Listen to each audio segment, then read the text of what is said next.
Hey everybody!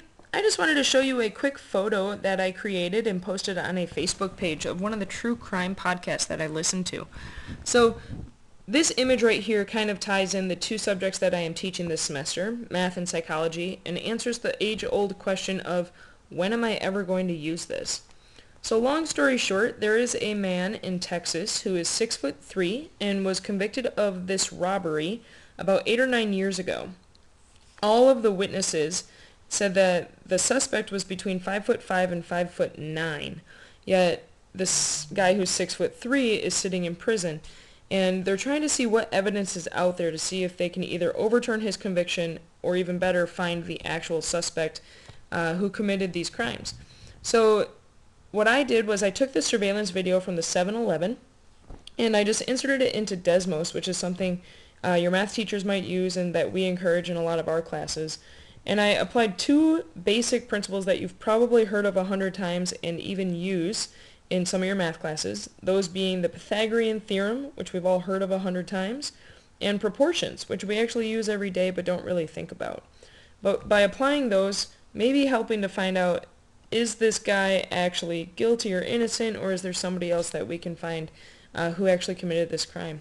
So you'll notice that I have the height of the guy, who is this orange segment. I have his leg going beyond here so that we actually give his full leg, in theory, a chance to be considered as part of his height, compared to the height of the door frame.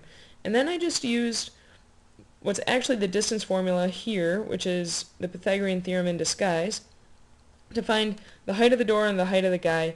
Yes, I know that there might be a little bit of discrepancy with some angles here, but as the guy is walking through the door, I feel like it's pretty safe to assume that these are pretty much from the same angle.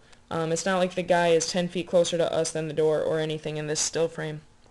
And then once we have those two distances, we can compare them in a proportion and say, alright, so in proportion to the door, the guy is only 83% as tall as that length, and we're told that the door is 80 inches. The standard door frame is 6'8", which gives this guy's height in inches as only 66 inches, which is 5'6".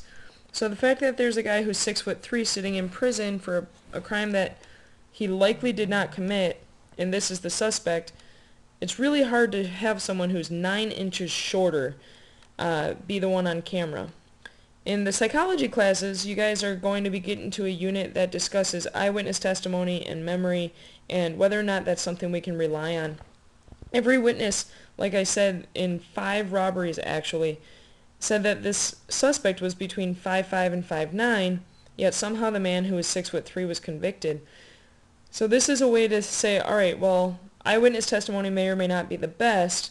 What is some other hard evidence, or what are some other things that we can look at to really dive into issues and situations like this? Is it our own psychology? Is there a math or scientific way that we can prove something? And how can we get hard evidence to either prove a crime or disprove something else happened? Anyway, that's just one of my little passions. I listen to this podcast, and I typically don't speak out or reach out, but knowing that this is just something I could do easily, this only took me about 4 or 5 minutes in Desmos. I figured I might as well help out and see if we can get this innocent guy out of prison. I hope you guys have a great week, and I will talk to you throughout the coming week. Have a good one.